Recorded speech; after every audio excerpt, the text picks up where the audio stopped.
जिल्ह्यात घरगुती गणपती बाप्पा विराजमान झालेले आहेत आणि अनेक घरात गणपती बाप्पाचे असे एक नवीन देखावे तयार करण्यात आलेले आहेत। मी सध्या गोंदिया जिल्ह्यातील मोरगाव अर्जुनी शहरात आहे। चांडक कुटुंबाने आपल्या घरी गणपती बाप्पा विराजमान केलेले आहेत आणि पंढरपूरचा असा देखावा तयार करण्यात आलेला आहे। आमच्यासोबत चांडक कुटुंबाचे सदस्य आहेत।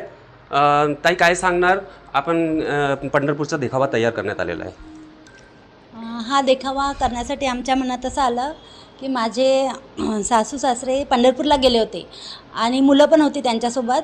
तर जेव्हा ते गेले तेव्हाच असं झालं की मंदिर बंद होतं, त्यांचं दर्शन झालं नाही आणि मग त्यांना मुलांना पण असं वाटत होतं की आपण पंढरपूरला आलो आणि आपले दर्शन नाही झाले, म्हणून त्यांना असं म्हणजे तेव्हापासून आमच्या मनात असं होतं की इथे आपण पंढरपूरचीच वारी करायची, पंढरपूरचाच देखावा ठेवायचा आपण। भाऊ काय सांगणार, आपण पंढरपूरचा देखावा तयार करण्यात आलेला आहे, कशी कल्पना आली आपल्याला? आता सांगितल्याप्रमाणे बाबा आणि आई गेले होते, सोबत मुलं होती, दर्शन झाले नाही, मंदिर बंद होतं। त्या दिवसापासूनच एक कल्पना होती, त्याच्या अगोदर एक कल्पना होती पॅरिस ऑलिम्पिकची थीम यावर्षी ठेवायची। 10 ते 15 मेडल मिळाले असते तर नक्की ती थीम होती, पण अनफॉर्च्युनेटली ते नाही मिळाले। त्यानंतर हा एक देखावा की घरातच आपण पंढरी उभारायची। वारकरी संप्रदाय महाराष्ट्रात भरपूर आहे आणि एक शिस्तबद्ध पद्धतीने ते जेव्हा वारी करतात ती वारी या देखाव्यात दाखवलेली आहे। वारकरी संप्रदायाचे जनक ज्ञानेश्वर महाराज आणि नरहरी सोनार या दोन्हीची मंदिरे इथे उभारण्यात आलेली आहे।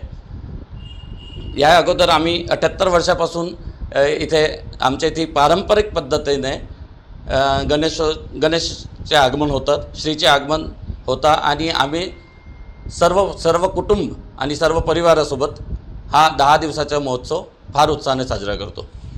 निश्चित या देखावा बघण्यासाठी मोरगाव अर्जुनी शहरातील नागरिक मोठ्या प्रमाणात इथं गर्दी करत आहेत। साईद पठाण, TV9 मराठी, गोंदिया।